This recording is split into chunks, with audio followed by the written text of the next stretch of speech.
আল্লাহ নবী সাল্লাল্লাহু আলাইহি সাল্লাম বলেন, কোন বান্দা যখন গুনাহ ছেড়ে দিয়ে তওবা করে আল্লাহর দিকে ফিরে আসে, আল্লাহর কসম নবী বলেন আল্লাহ তাআলা সবচেয়ে বেশি খুশি হন।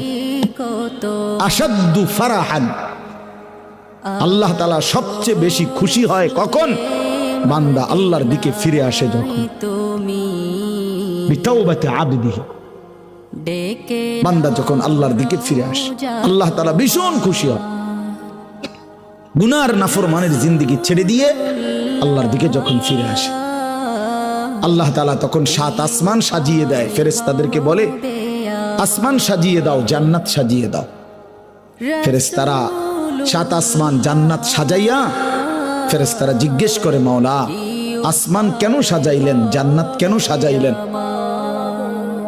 তো আল্লাহ তাআলা বলে, আসলাহাল আবদু মাওলাহু, শোনো, আজ এক গোলাম যে তার মনিবকে ছেড়ে চলে গেছিল অনেক দিন, আজ